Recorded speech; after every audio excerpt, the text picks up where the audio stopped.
Assalamualaikum warahmatullahi wabarakatuh. Perkenalkan, nama saya Rizwina Fauzia, mahasiswi dari Universitas Ma'arif Nahdlatul Ulama Kebumen, Prodi Pendidikan Bahasa Indonesia, semester 1 dengan NIM BI 721073. Di sini saya akan menjawab pertanyaan-pertanyaan yang telah diberikan oleh Bu Ririn Nurul Aziza selaku dosen mata kuliah Psikologi Pendidikan. Pertanyaan yang pertama adalah, apa yang Anda ketahui tentang perkembangan motorik dan berikan contohnya?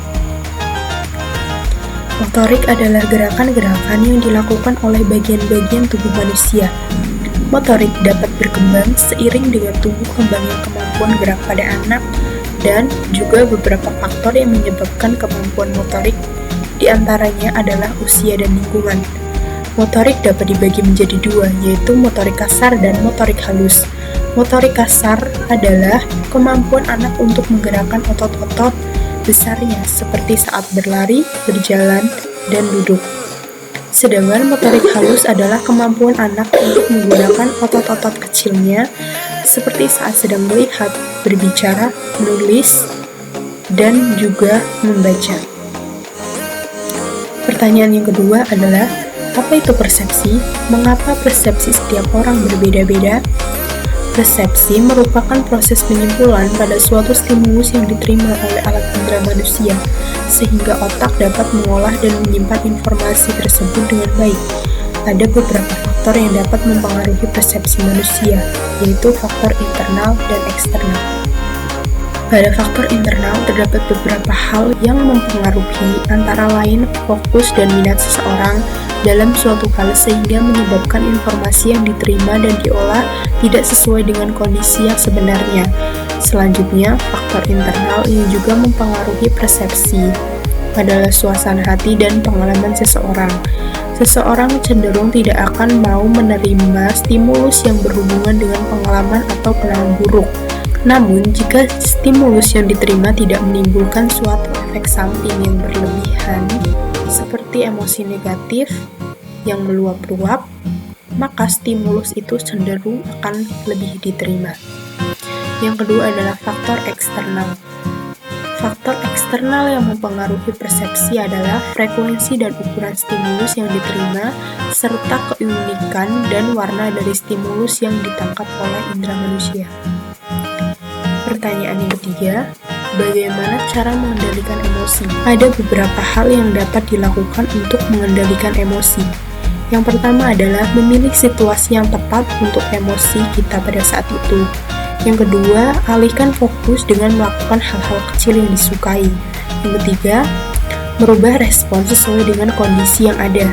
Yang keempat, identifikasi apa hal yang memicu emosi. Yang kelima, kenali diri dan terima kekurangan dalam diri sendiri. Yang keenam, memulai untuk tetap bersikap dan berpikir positif tentang banyak hal. Pertanyaan yang keempat, apa yang dimaksud dengan kepribadian introvert dan ekstrovert? Introvert merupakan salah satu kepribadian yang lebih suka menyendiri dan menghabiskan sebagian besar energinya terhadap dirinya sendiri. Oleh karena itu, sebagian besar kepribadian ini lebih suka menarik diri dari keramaian dan melakukan hal-hal yang lebih bersifat tenang dan tidak banyak berinteraksi dengan banyak orang. Namun, walaupun introvert lebih identik dengan seseorang yang pemalu, tidak dapat menutup kemungkinan jika seorang introvert dapat berbicara di depan banyak orang. Yang kedua adalah kepribadian ekstrovert. Kepribadian ini lebih menghabiskan sebagian besar energinya bersama orang lain. Kepribadian ini juga lebih suka berada di tengah keramaian dan berinteraksi sosial. Seorang introvert akan sangat senang ketika berada di lingkungan baru karena dia akan lebih banyak mengeksplor hal-hal yang baru. Pertanyaan yang terakhir, sebagai seorang pendidik, mengapa psikologi pendidikan sangat penting dalam dunia pendidikan?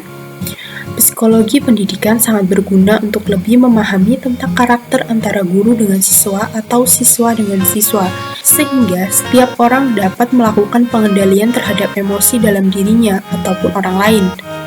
Pengetahuan tentang psikologi juga dapat membuat guru dan siswa untuk sama-sama menyesuaikan diri antara tugas dan kewajiban mereka masing-masing, serta guru lebih mudah untuk mengetahui potensi dan bakat pada siswanya. Pada saya, apabila ada kurang lebihnya, saya mohon maaf. Terima kasih. Wassalamualaikum warahmatullahi wabarakatuh.